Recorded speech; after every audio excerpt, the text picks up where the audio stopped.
अब तक हम पढ़ चुके हैं कि गनी मियाँ जो है अपने मकान को देखने की आशा से जाता है, पर वहाँ पर मकान के स्थान पर क्या है, सिर्फ मलबा ही रह गया है। मलबे को देखकर वह रोने लगता है फूट फूट कर। वहाँ पर जितने भी सामान थे वह तो आगजनी के समय क्या है लोग लेकर चले जाते हैं। वहाँ पर उनके घर के लोग जो है उनका कत्ल कर दिया गया था।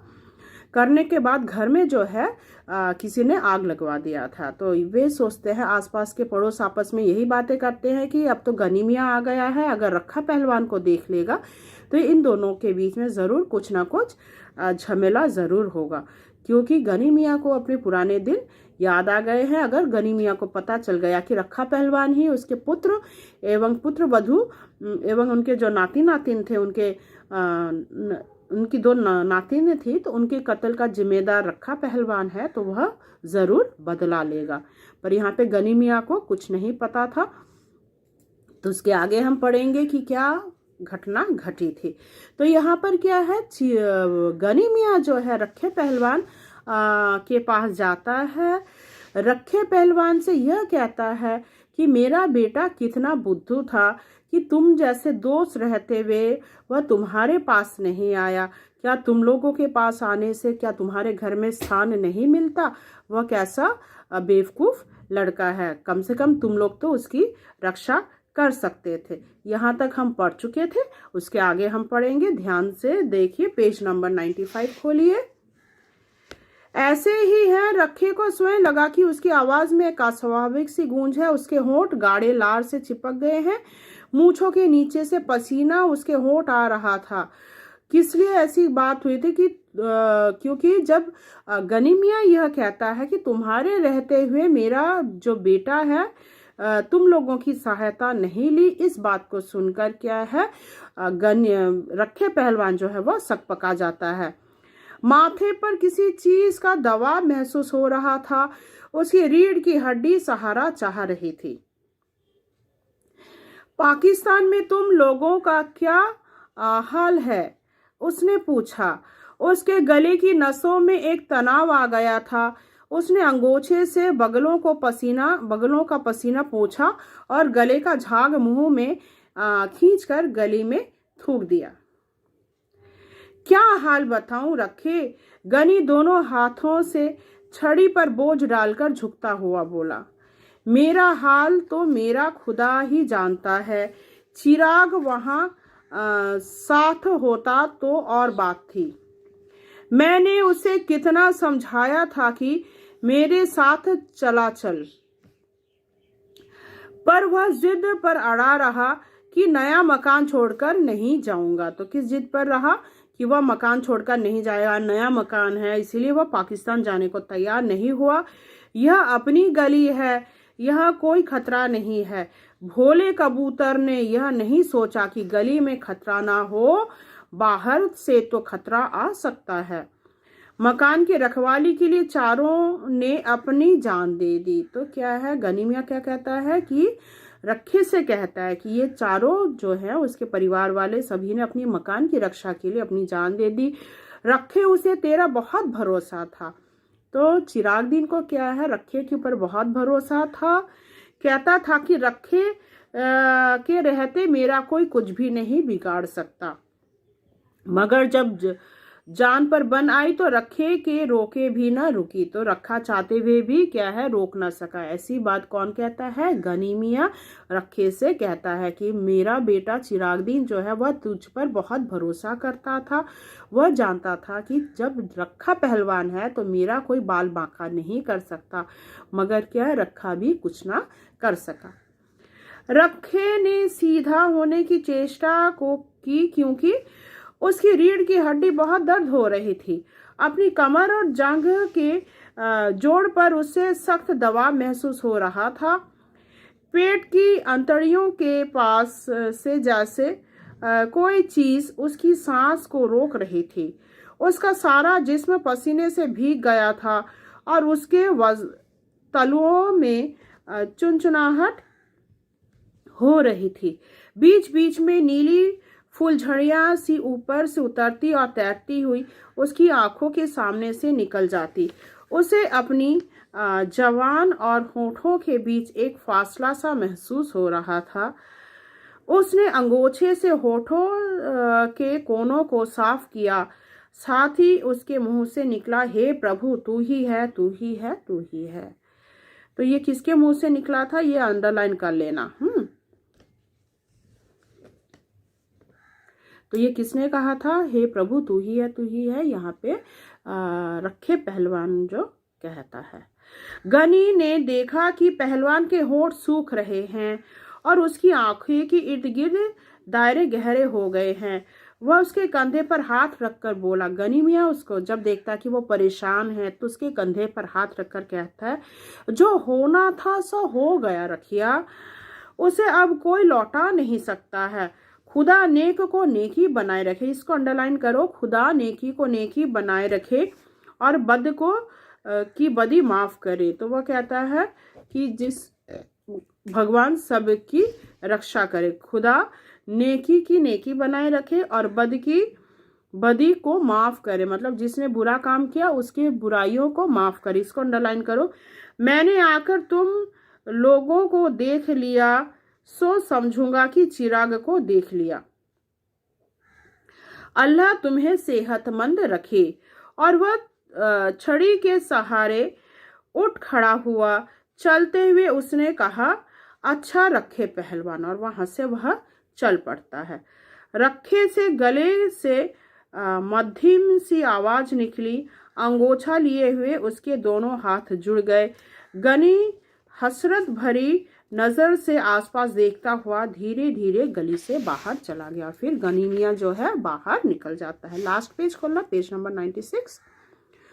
ऊपर खिड़कियों से थोड़ी देर चहमंगोइयां चलती रही कि मनोरी ने गली से बाहर निकालकर जरूर गनी को सब कुछ बता दिया होगा।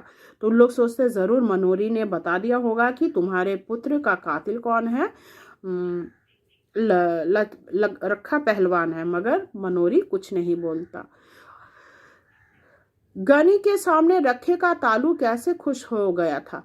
रखा अब किस मुंह से लोगों को मलबे और गाय बांधने से रोकेगा। बेचारी जुबैदा कौन थी, उनकी पुत्रवधू थी। कितनी अच्छी थी वह। रखे मरदूद का घर न घाट, इसे किसी की माँ बहन का लिहाजा था, ना किसी की माँ बहन को मानता है। रखा पहलवान बहुत ही शैतान है, हैवान है, ठीक है ना। वो किस प्रकार जुबैदा इतनी भोली भाली औरत थी, उसका भी कत्ल कर दिया। और ये दो बच्चियां थी उनकी, दो जुबैदा और उनकी भी कत्ल कर दी। थोड़ी देर में स्त्रियां घरों से गली में उतर आई। जब गनी मियाँ लौट जाता है तब गांव की वहाँ की जो औरतें थी वे नीचे उतर आती हैं। थोड़ी देर में जो स्त्रियां थी, गली की स्त्रियां, वे उतर आती हैं। बच्चे गली में गुल्ली डंडा खेलने लगे। 2 12-13 साल की लड़कियां किसी बात पर एक दूसरे से गुत्थम गुत्था हो गई, आपस में झगड़ने लगे। रखा गहरी शाम तक कुएं पर बैठा खंखराता और चिलम फूंकता रहा। कई लोगों ने वहां गुजरते हुए उससे पूछा, रखे शाह, सुना है आज गनी पाकिस्तान से आया था। क्या सुनता है कि जरूर वह पाकिस्तान से आया था।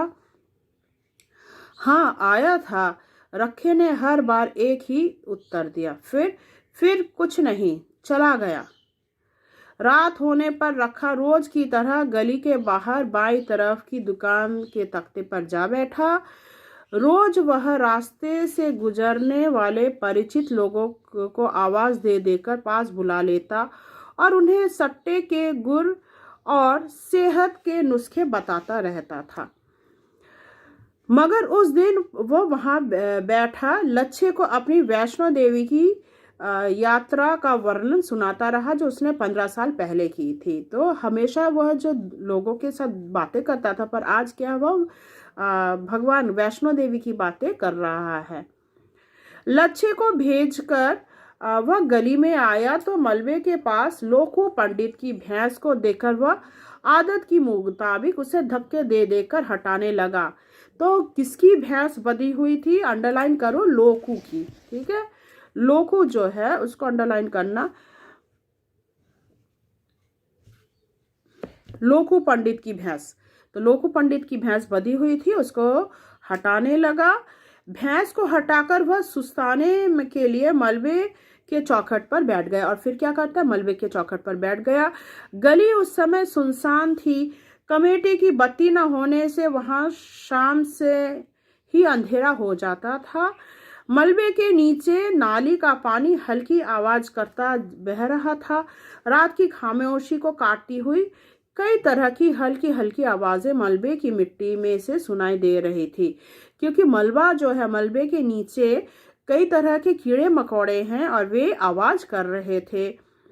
च्यों च्यों, चिक चिक, कर कर, री री, चिर चिर, ये सब क्या है, कीड़े मकोड़े की आवाज है। तो मलबे के नीचे से कीड़े मकोड़े जो है वे आवाज कर रहे थे।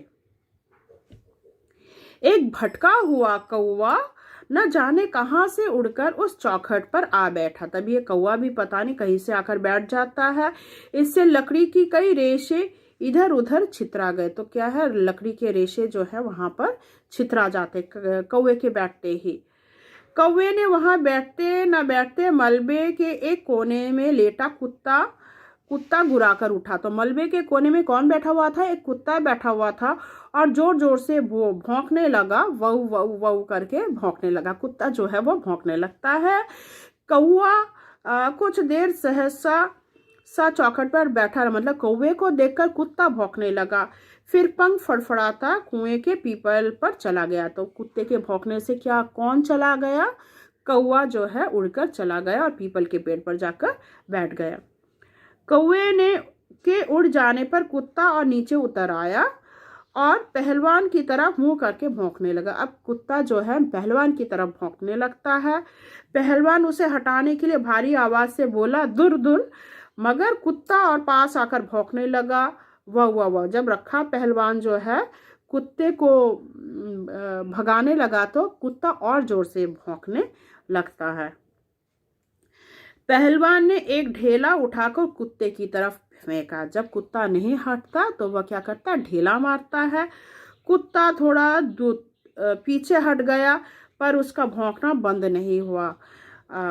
पहलवान तब क्या करता है, जब कुत्ता नहीं हटता तो वो क्या करता है, सामने पड़े एक ढेले को उठाता है और कुत्ते पर वार करता है। कुत्ता हट तो जाता है पर भौंकना नहीं बंद करता है। पहलवान कुत्ते को माँ की गाली देकर वहां से उठ खड़ा हुआ और धीरे धीरे आकर कुएं के सिल पर लेट गया। फिर वह वहां पर जो कुआं था उसी के सिल पर सो जाता है। उसके वहां के हटते ही कुत्ता गली में उतर आया और कुएं की तरह मुंह करके भौंकने लगा। काफी देर भौंकने के बाद जब उसे गली में कोई प्राणी चलता फिरता नजर नहीं आया